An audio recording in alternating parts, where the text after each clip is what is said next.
अस्सलाम वालेकुम dear students, मैं हूं Abdul Razzaq. Second year physics में चैप्टर 15 इलेक्ट्रोमैग्नेटिक इंडक्शन में हम एग्जाम्पल न्यूमेरिकल प्रॉब्लम्स डिस्कस कर रहे हैं। सो चलते हैं हम अपने व्हाइट बोर्ड की तरफ। Chapter 4 lecture 4.14। डियर स्टूडेंट्स, हम chapter number 15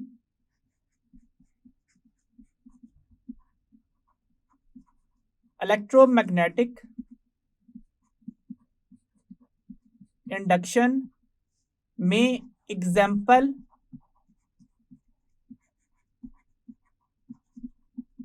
numerical problems discuss कर रहे हैं। आज पहली एग्जाम्पल है 15.3। स्टेटमेंट है an EMF of 5.6 volt is induced in a coil while the current in a nearby coil is decreased from 100 ampere to 20 ampere in 0.02 seconds. What is mutual inductance of two coils? If secondary coil has 200 turns, find the change in flux during this interval. So पहली heading बनेगी given data की। इसमें हम सबसे पहले 5.6 volt की बात करते हैं। लिखते हैं EMF induced in secondary coil, that is ES, it has value of 5.6 volts। और नियर बाय कॉइल में जो करंट डिक्रीज हो रहा है 100 एम्पियर से 20 एम्पियर की तरफ, उसको लिखते हैं initial current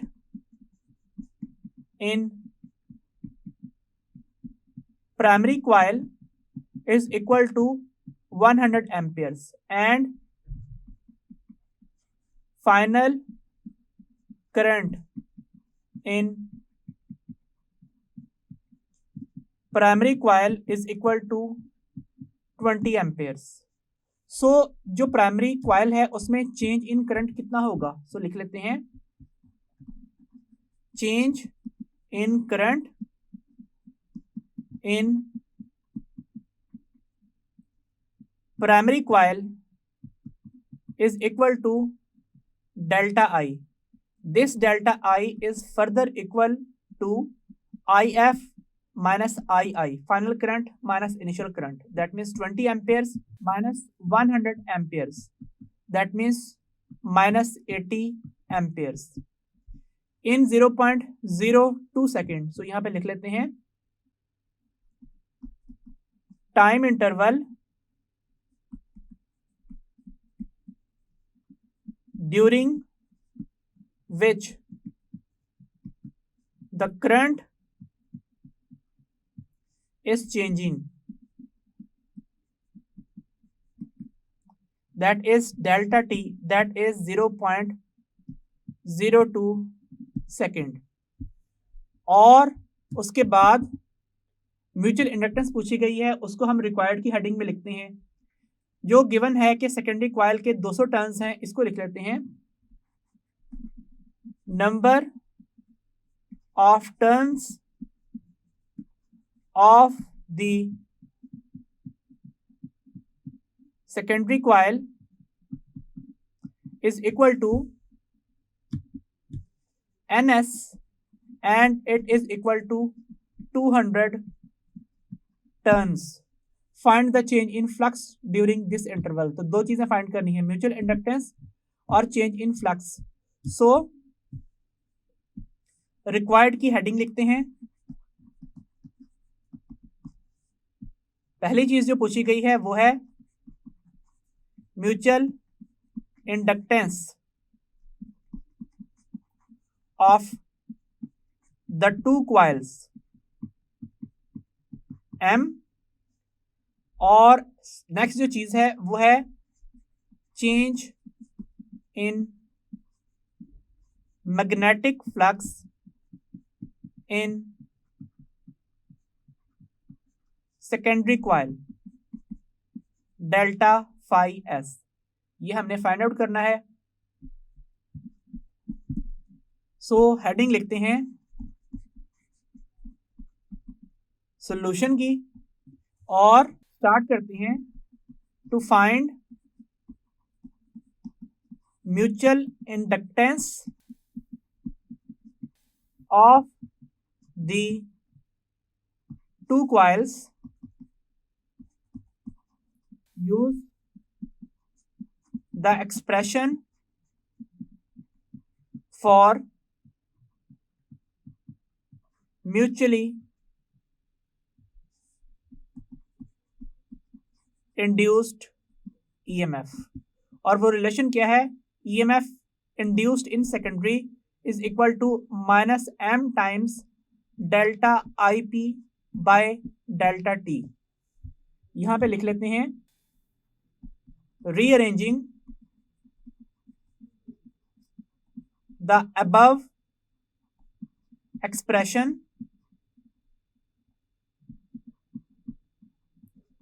we get।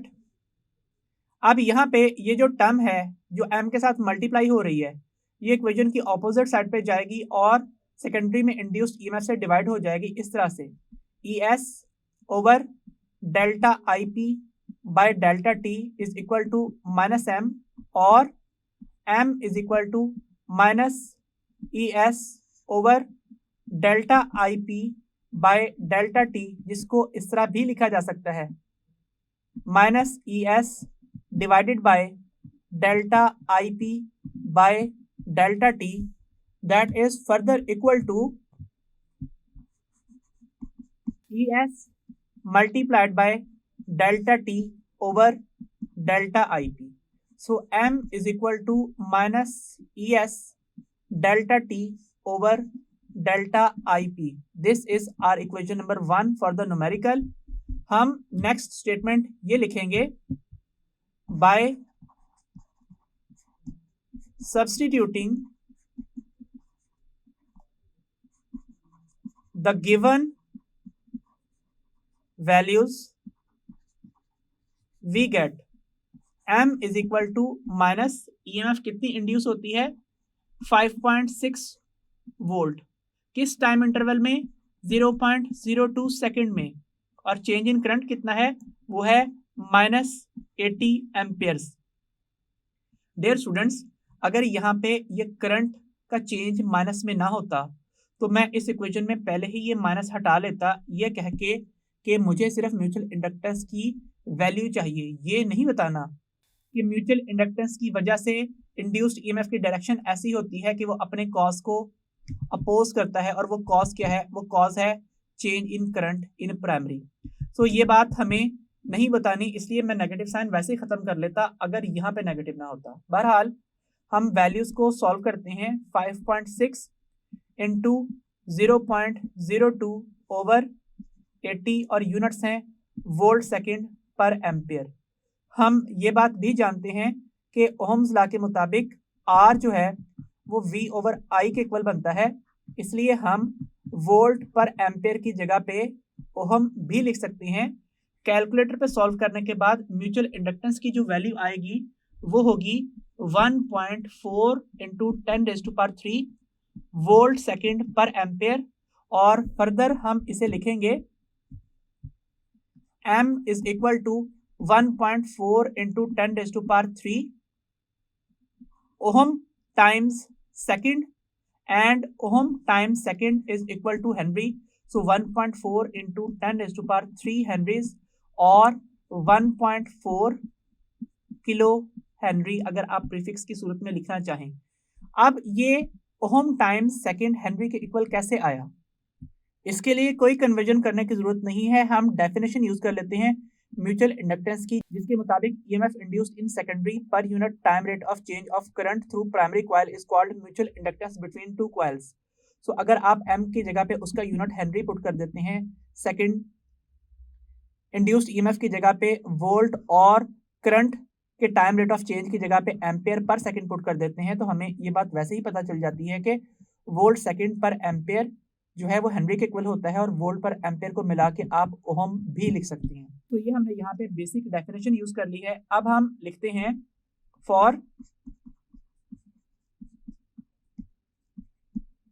Determining the change influx through secondary coil, use Faraday's law of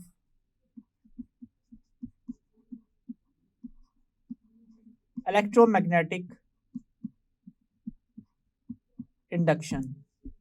और इसकी स्टेटमेंट क्या है? E is equal to minus N delta phi by delta T. अब यहाँ पे चूंकि सेकेंडरी कॉइल की बात हो रही है, हम इन तमाम टर्म्स के साथ एस सब्सक्रिप्ट में इंट्रोड्यूस कर देते हैं और इसके अलावा नेगेटिव साइन हटा देंगे। हम कहेंगे since we are concerned only with the magnitudes, so remove the negative sign। so relation बन जाएगा E is equal to N S delta phi S by delta T. और हमें चूंकि डेल्टा फाई एस फाइंड करना है, सो ये जो number of turns है ये डेल्टा फाई से मल्टीप्लाई हो रहे हैं, ये उस तरफ जाके डिवाइड हो जाएंगे, और जो डेल्टा टी टाइम इंटरवल है वो इधर डिवाइड हो रहा है, तो इक्वेशन की उस तरफ जाके मल्टीप्लाई हो जाएगा। सो लिखते हैं rearranging E into delta T over N S is equal to delta phi, और delta phi is equal to E delta T over N S. यहाँ पे भी सब्सक्रिप्ट में हमें S लिखना है। नेक्स्ट हम लिखेंगे by substituting values we get, so delta phi जो कि सेकेंडरी कॉइल से गुजरने वाली मैग्नेटिक फील्ड लाइंस में आने वाली तब्दीली की वजह से चेंज इन फ्लक्स को रिप्रेजेंट करता है, वो क्या बन जाएगा? क्या कहा गया है कि ईएमएफ इंड्यूस कितनी होती है? 5.6 वोल्ट की। किस टाइम में? 0.02 सेकेंड में। और नंबर ऑफ टर्न्स कितने हैं? वो हैं 200। So delta phi S will be equal to 5.6 into 10 raised to power minus 4 volt second, that is equal to 5.6 into 10 raised to power minus 4 weber. Further आप इसको यूं लिख सकते हैं 560 into 10 raised to power minus 6 weber, या फिर 560 micro weber. Further ये value 0.056 मिली weber के इक्वल भी लिखी जा सकती है। अब ये जो यूनिट्स हैं वोल्ट सेकंड, ये किस तरीके से वेबर में तब्दील हुए इसके लिए देख लेते हैं। हम ये बात जानते हैं कि वोल्ट सेकंड में V पोटेंशियल डिफरेंस का यूनिट है। हम ये बात जानते हैं कि पोटेंशियल डिफरेंस का expression work done per unit charge होता है। सो V की जगह पे हम जूल पर कूलम पुट कर सकते हैं। सो ये बन जाएगा जूल पर कूलम और साथ सेकंड। फर्दर हम ये लिखेंगे कि क्योंकि Q is equal to IT होता है, इसलिए कूलम की जगह पे एम्पियर सेकंड लिख सकते हैं। सो ये यूनिट बन जाएगा joule second over ampere second, second second से कटेगा और यूनिट बन जाएगा joule per ampere. Further work का expression W is equal to F dot D होता है, इसलिए जूल की जगह पे न्यूटन मीटर लिख सकते हैं। सो ये बन जाएगा newton metre over ampere. Okay, हम ये बात जानते हैं कि मैग्नेटिक फील्ड की जो बेसिक डेफिनेशन है वो क्या है? वो है B is equal to F over IL। That means tesla जो है वो किसके इक्वल होता है? वो Newton per ampere per metre के इक्वल होता है। तो अगर मुझे यहाँ पे 1 मीटर डिनोमिनेटर में चाहिए हो तो क्या करेंगे? हम यहाँ पे लिख लेंगे joule per ampere is equal to newton per ampere, साथ मीटर अलहदा लिखिए, इक्वेशन को 1 से मल्टीप्लाई कर लीजिए या फिर मीटर ओवर मीटर से मल्टीप्लाई कर लीजिए। उससे क्या होगा कि हम इस मीटर को यहाँ लिख सकेंगे। सो ये बन जाएगा joule per ampere is equal to newton per ampere metre और साथ लिखा जाएगा मीटर स्क्वायर। सो ये टर्म हमारी डेफिनेशन के मुताबिक टेस्ला बन जाएगी। So tesla into metre square और expression phi B is equal to B dot A के मुताबिक जो टेस्ला इंटू मीटर स्क्वायर है वो वेबर के इक्वल होता है। तो इस तरीके से यहाँ पे यूनिट्स वेबर आए हैं। अब हम यहाँ से रिजल्ट डिस्क्रिप्शन की फॉर्म में लिख देते हैं। Mutual inductance of the two coils is 1.4 into 10 raised to power 3 Henry, and the change in magnetic flux through the secondary coil is 5.6 into 10 raised to power minus 4 weber. Next example है 15.4। Statement है the current in a coil of 1000 turns is changed from 5 ampere to 0 in 0.2 second. If an average EMF of 50 volt is induced during this interval, what is the self-inductance of the coil? What is the flux through each turn of the coil when current of 6 ampere is flowing? So, given data में सबसे पहले हम describe करेंगे 1000 turns को। तो लिखते हैं number of turns of given coil is equal to n is equal to 1000 turns. So सिर्फ एक नंबर है, कोई फिजिकल क्वांटिटी के लिए कोई यूनिट्स इसके साथ इंक्लूडेड नहीं है, and it is change from 5 ampere to 0। So initial current passing through the coil is equal to I initial, it is equal to 5 amperes, and final current through the coil is equal to I final is equal to 0 amperes. So यहाँ पे लिख लेते हैं change in current through the coil is equal to delta I, that is equal to I final minus I initial. So 0 amperes minus 5 amperes, that is equal to minus 5 amperes in 0.2 second. So the time during which the current is changing, that is equal to delta t, and it is 0.2 second. फिर कहा गया है if an average EMF of 50 volt is induced, so लिखते हैं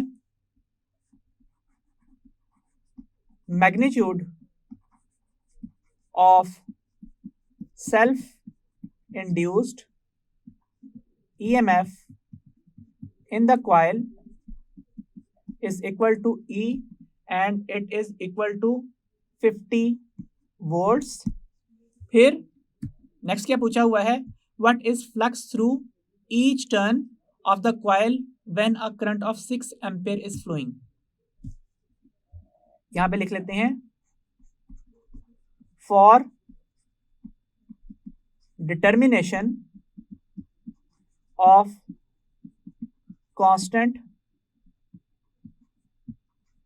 magnetic flux through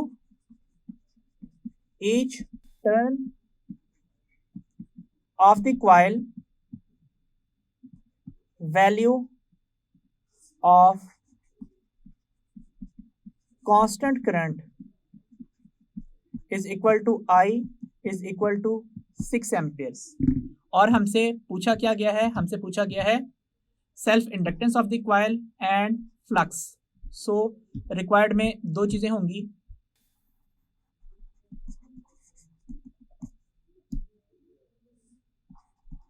self inductance of the coil L and constant magnetic flux through each turn of the coil when constant current of 6 ampere is flowing through it. That means phi find करना है. सो कैसे solve करेंगे? Heading लिखते हैं solution की. सबसे पहले self inductance find करनी है. सो लिखते हैं using expression for self induced EMF. ये रिलेशन क्या है? E L is equal to minus L delta I by delta T. Rearranging E L into delta T over delta I is equal to minus L और L is equal to minus E L delta T over delta I. अब हम लिखेंगे by substituting the values we get. Self induced EMF की value कितनी है? वो है 50 volt. Time interval कितना है? वो है 0.2 सेकेंड.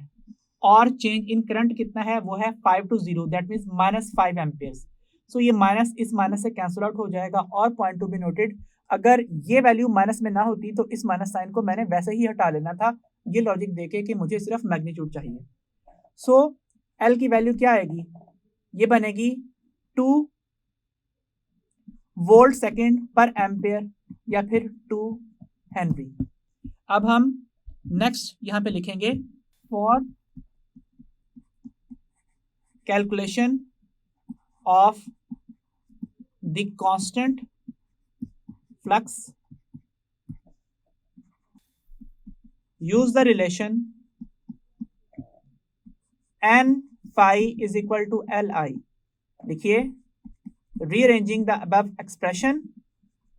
so rearranging के बाद ये expression क्या बन जाएगा? ये बन जाएगा phi is equal to li by n. लिखेंगे by substituting the values